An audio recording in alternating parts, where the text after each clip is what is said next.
Now, and you may know one or two people in that situation, other known as well as gender blenders. Gender blenders are gender benders, the cross genders. Homosexual is not normally categorized as a gender. That is, people who are emotionally and sexually attracted to their own sex. And we will talk about that another time, but we're talking about cross genders. Listen, if you watch television, everybody's heard of Bruce Jenner. And now movies and TV shows have cross genders. But these are all variations of the two genders which everybody has fit into, male or female. And in these opening statements of Genesis, they are created and defined first as one humanity, and then only secondary as male and female. So, one humanity. Understand, only one humanity. They're all one humanity. The world over, who have different colors, different shapes, different bodies, different eyes. But either they're male or female. There's not a race somewhere in the world that God has created that they are a cross-section of both. God didn't do that. So in the beginning, man and women together are equal in creation. Male and female, He created them, equal in consideration. And by that I mean they had exactly the same status together. God created them in His own image then together. God created humanity.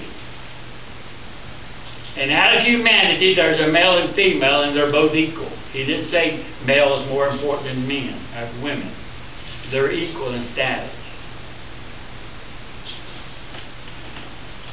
Notice it says in verse 28, Genesis 1:28, God blessed them. Genesis 1:28, God blessed them.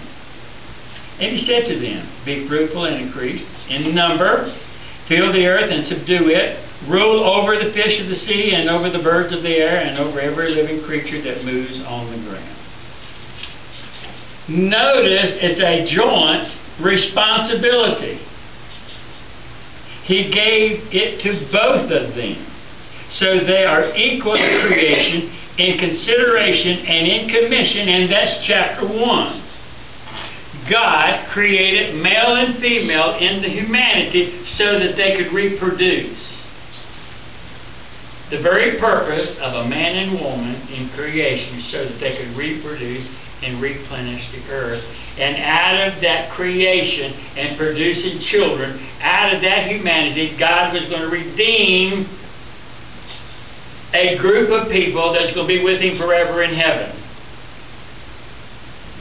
The purpose of creating man and woman, having them come together, was not for sexuality, not for pleasure per se, but it was to reproduce children that were going to be redeemed, that were going to live eternity, and those that were going to live in heaven forever and forever. Man and female. Then we come to chapter 2. And we have a more detailed version of this creation of men. The male first and then the female second. And it is interesting and important when you read how it describes this. Chapter 2, verse 7. Notice what it says. Are you still in school? Mm-hmm. What grade are you in? I'm going in ninth. Ninth. So you will have a health class more than likely. Yeah.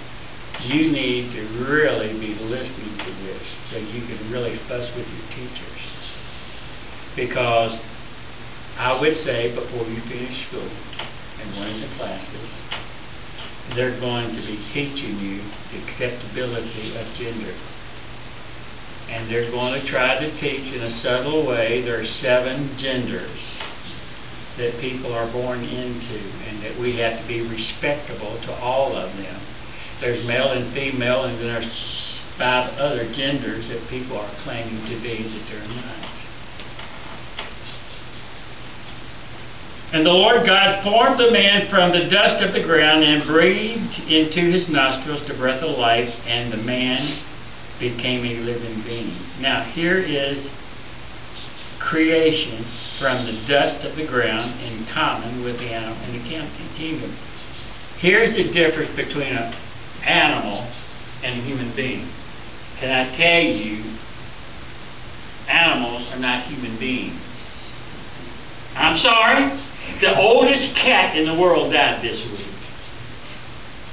He was 100. He was 68. He was 60. Was he 27? I think he was 27 years old. It's equal to 121 years. The Guinness World Book of Records, he lived to be 27 years. Maybe it's older than that, I can't remember. I want to say 61. But he died, and he's not human. What makes a person human? Have a soul. God breathed into his life. God doesn't breathe life into a soul into an animal anyway. That's not important. This is not physical life that we're talking about in this verse. It's spiritual life. The breath of God is spiritual life. And the word for breath equally translated the Spirit of God. So you may put in parentheses, when God breathed into this man, He breathed a spiritual life into him. Every human being has a spirit within him.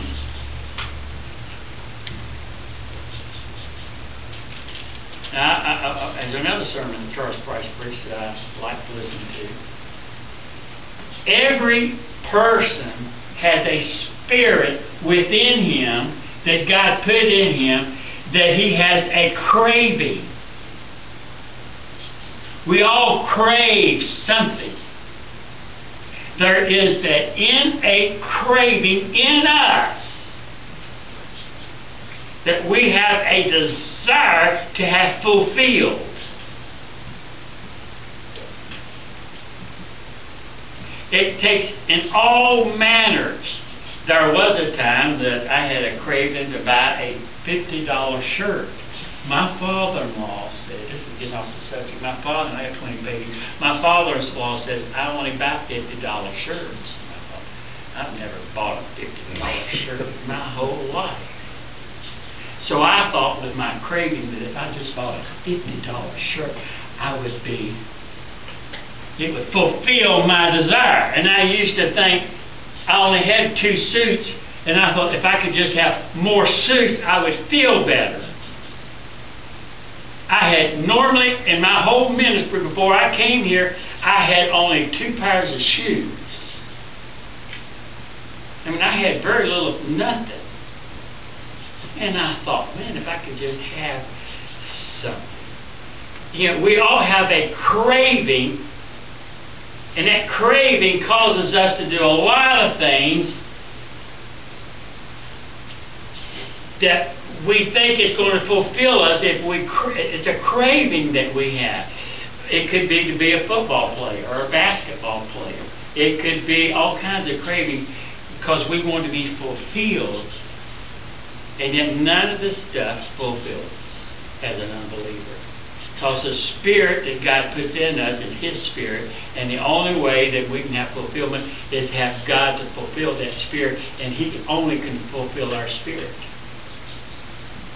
It's a drive in us, in our human nature, to do something different because we think it's going to fulfill us when nothing fulfills us other than God's spirit within us.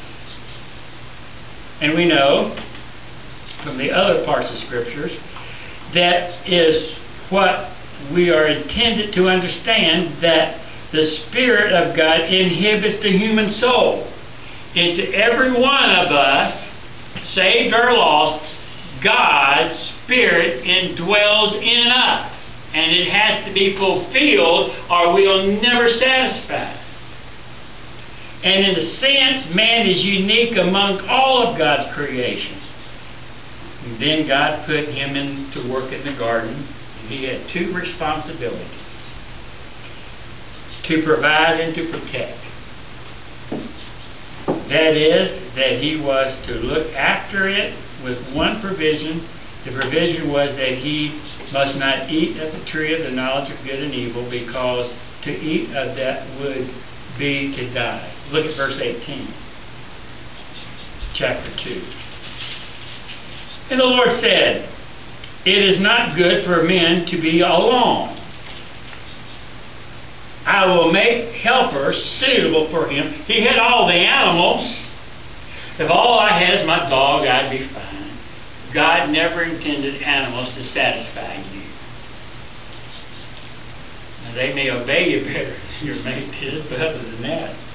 Now, you remember in chapter 1, and I'm sure that on each day of creation, God expressed his opinion. And God saw that he had made male, and it was good.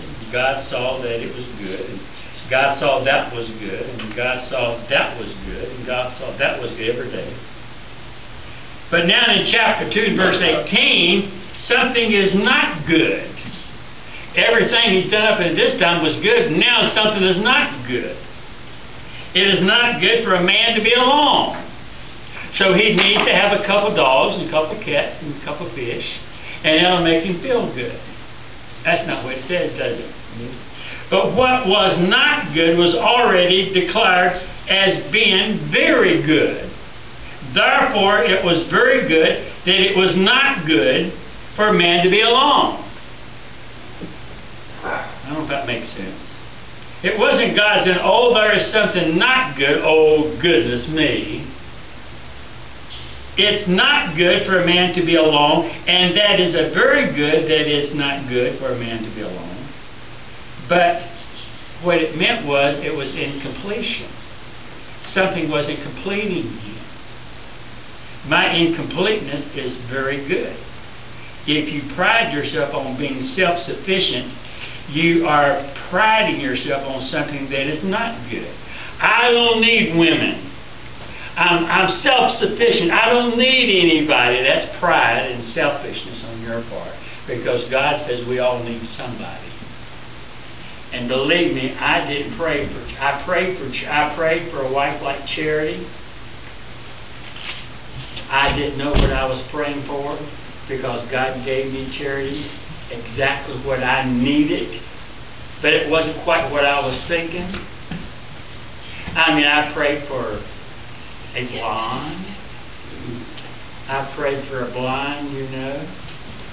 I mean, I prayed for all the sexual things.